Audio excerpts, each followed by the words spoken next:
makakapag-share ng pangako. Alam niyo yung pangako ng Panginoon sa inyo.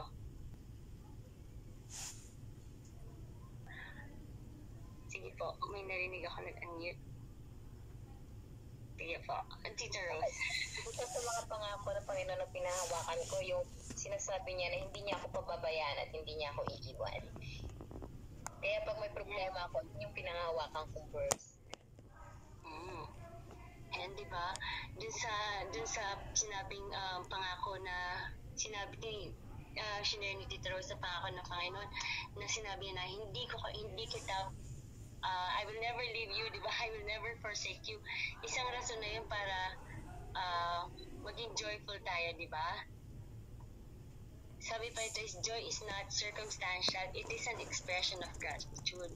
So, ang joy pala is hindi yan nababase sa mga nangyayari sa atin. Hindi yung, halimbawa ngayong araw na to, na-stress ako sa trabaho ko, ang hirap ng mga pinagawa sa akin ng amo ko. So, hindi ako magiging masaya ngayon. Kasi napagod ako, nahirapan ako. Pero ang maganda pala doon is, ang joy pala, sinabi, isa rin siyang expression ng gratitude. So, how is rejoicing always an expression of gratitude? Paano nga ba? Ang nakalagay dyan is, when circumstances are no longer allowed to dictate your joy, we're free to rejoice in everything God has given. So, ang sinasabi dito na, dun sa panahon na hindi natin hahayaan na ang magdidikta sa atin ng kaligayahan natin is mga nangyayari sa paligid natin. Diba? Halimbawa, ano ba usually, sige po, gusto ko makarinig sa inyo. Ano po ba usually sa inyo yung sa daily life natin, ano po ba yung mga rason kung bakit feeling natin nawawala yung kaligayahan natin? Example ako, sa trabaho, may mga pagkakataon na sa trabaho ko, nagkakamali ako, papagalitan ako. So, minsan, naiisip ko na, parang buong araw, dahil dun sa pinagalitan ako ng amo ko, nakokontrol na niya yung araw ko. So, nawala na yung joy sa akin na ganito naman ako, ganito na may mga nangyayari sa akin. So, hinayaan ko na yung pangyayari na yun is nakawin yung joy sa akin. Buwa natin. Opo. Naging expression of gratitude siya pag hindi na natin hinayaan yun. Kasi once na hindi natin hinayaan na ma-steal na malilit na bagay yung joy na yun is nakikita natin yung mga bagay na pwede po pala natin pagpasalamatan. Kagaya ng sinabi ni Tita Rose na, dahil hindi ko nahayaan na ito yung maging rason para hindi ko hinayaan yung nangyari sa akin sa trabaho kanina na mawala yung joy ko. Ngayon, nakikita ko yung mga blessing pala na ibinigay ng Panginoon sa akin, yung mga promises niya pala sa akin. So, nagkakaroon ako ng chance na makita yung mga dahilan, yung mga pagpapala ng Panginoon sa akin para maging joyful ako. Meron akong pagkain kanina. I am rejoicing kasi may trabaho ako ngayon. Trabaho ko, meron akong nagiging source ng pagpapadala sa Pilipinas sa pamilya ko na kunin ng kaaway yung joy na ipinagkaloob sa atin. So, yan po. Kaya tandaan natin, always be joyful. Second command naman na binigay sa atin is never stop praying.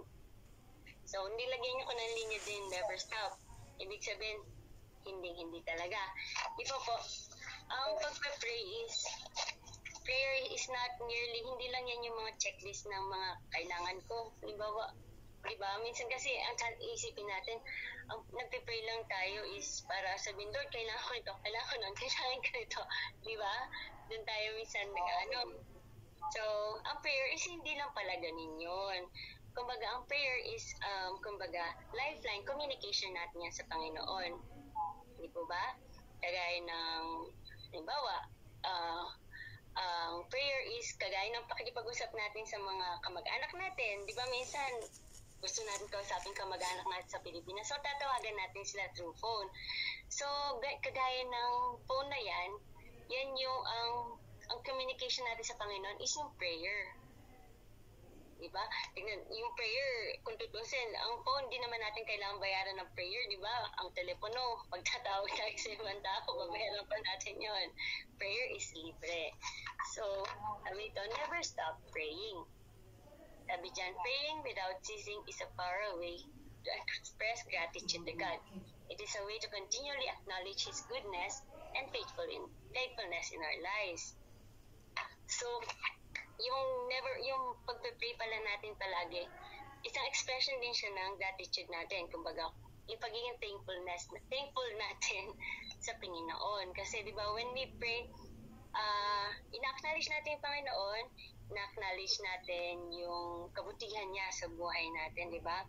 And pag nagpe-pray tayo, yun yung time din na nagre-reflect tayo sa lahat ng mga pagpapala ng Panginoon sa atin. Yan po ba? Di ba when we pray, papasalamat tayo kay Lord sa doon natin minsan kasi pag nagpe-pray tayo, part of our prayer is yung pagpapasalamat talaga, di ba? So pag sinimulan natin magpasalamat through prayer, mas nare-remind tayo sa pagpapala ng Panginoon sa atin na o nga pala, pinagpala ako ng Lord ngayon. O nga pala, yan yung mga binigay niya sa akin. And yun din yung expression ng appreciation natin sa Panginoon. And through prayer then is we acknowledge yung dependence natin sa Panginoon. Di po ba? Dependent po ba tayo sa Panginoon?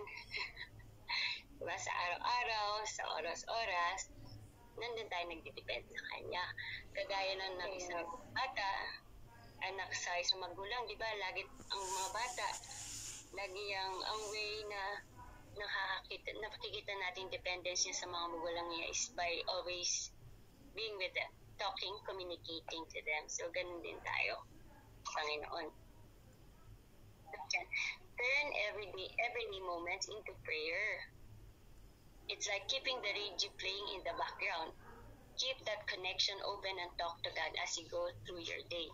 So, ang prayer kasi, marami pwede natin gawin sa maraming paraan eh. Ang prayer, hindi lang yung paraan na nakaupo ka lang or naka-load ka. Yung prayer, pwede natin yan gawin sa lahat ng pagkakataon na sa buhay natin. Pwede may ginagawa tayo, nagluluto tayo, pwede tayo mag-pray. Maglalakad tayo, pwede tayo mag-pray sa lahat ng pagkakataon. So, yun ang isa sa practice natin. Yun nasa ko, turn everyday moments pa nga nilagay ko. So, lahat ng pagkakataon. So, hindi natin pwedeng excuse na busy talaga ako. Alam niyo po ba, isa sa natutunan ko, even a simple, thank you Lord. Diba, ganon? Kasi, isang prayer na rin yun. Ay, salamat. Thank you Lord, natapos ko rin to. Hi, thank you Lord sa pagkain. That's also a prayer. So, we'll consider that. So, huwag natin sabihin na hindi ako, minsan kasi inisip natin ang prayer, kailangan yung mahaba. Tapos yung quiet ka lang na nagdadasal lang na hindi. So, yan. So, wala tayong excuse, di ba? Na hindi mag-pray. Ayan. So, never stop praying. Give thanks in all circumstances. It's an acknowledgement of God's sovereignty and His provision in our lives. Giving thanks in all circumstances, even in the face of challenges and disappointments, demonstrates a deep trust in God's goodness and His ability to bring about His purposes. Dito tayo medyo, bless, ang hirap naman yan. Kanina sinabi mo sa akin, kailangan maging joyful tayo, kailangan masaya tayo sa lahat ng pagkakataon. Ngayon naman, kailangan magpasalamat tayo in all circumstances. Sabi dyan, in all circumstances, hindi sinabi na good circumstances lang. So, ibig sabihin, bless, din, kahit hindi maganda yung nangyayari sa akin, kailangan ko pa rin pagpasalamat yun. Ano po sa tingin ng lahat? Yes. Amen, diba? Kailangan po natin. Kasi, At ito, pag tayo nagpasalamat, sabi nga dyan, giving thanks in all circumstances, even in the face of challenges, demonstrates a deep trust in God's goodness and His ability to bring about His purposes. Kasi nagpapasalamat tayo kasi alam natin na andyan ang Panginoon. Sa lahat ng circumstances, sa lahat ng mga pangyayari sa buhay natin, andyan siya para sa atin. And then, andyan siya para tulungan tayo. And sabi, kagaya ng promise na sinabi ni Tita Rose kanina, sabi nga ng Lord, I will never leave you, I will never forsake you. Ibig sabihin nun, nandun yung word na never, so hindi tayo pababayaan ng Panginoon, hindi niya tayo iiwanan. So sa lahat ng circumstances, ando siya, kasama natin siya. Kung dito nga sa Kuwait, di ba, meron tayong mga tinatawag na wasta. Di ba? Sabi na, may kilala akong ganito, malaking wasta yun. Ang dami niya pwedeng gawin para sa akin. Sabihin niya lang to, mangyayari. Pero, higit pa dyan sa mga wasta na kilala natin dito, ang Panginoon. Kasi, walang imposible sa Panginoon. Lahat ng bagay sa Panginoon. It may seem impossible para sa atin, pero sa Panginoon, hindi imposible. Kaya sinabi na, ngayon pa lang, thank you Lord. Thank you Lord, kasi pinagdadaanan ko to. Ang hirap, di ba? Thank you Lord, pinagdadaanan ko to. Napakahirap nun. Kahit sa akin, ako, siyempre minsan, dumadaan din ako dun sa naisip ko, Lord, ang hirap. Pero, kailangan i-remind natin mga sarili natin na ang Lord, hindi niya ibibigay sa atin ng bagay na hindi niya ibibigay sa atin ng bagay na hindi natin kakayanin. There's a blessing sa lahat ng mga pinagdadaanan natin. Diba? Kagaya na kasi sa lahat ng mga pinagdadaanan natin, kasama natin ng Panginoon. And sa lahat ng mga pinagdadaanan natin, may kalakip yun na blessing. We just always have to trust and we should always be dependent sa Panginoon. Amen po? Amen. And kung bakit pinagdadaanan natin o pinagdadaanan natin ngayon. So, in all circumstances, thank you Lord. Thank you Lord, because I know kahit na pinagdadaanan ko to ngayon, I know you have a great plan para sa akin. I know malalagpasan ko to kasi kasama kita. Amen po. Amen, sis. Everything that is happening all around us, remember we can overcome because greater is He that is in us than He that is in the world. Sino ba yung nasa atin? Sabi nga po sa 1 John 4 verse 4, you, dear children, are from God and have overcome them, because the one who is in you is greater than who is in the world. Sino po ba yung nasa atin? Sino po ba nasa inyo? Panginoon. Amen. So, kumbaga, walang sinabi yung mga wasta-wasta natin dito. Kasi tayo mas malakas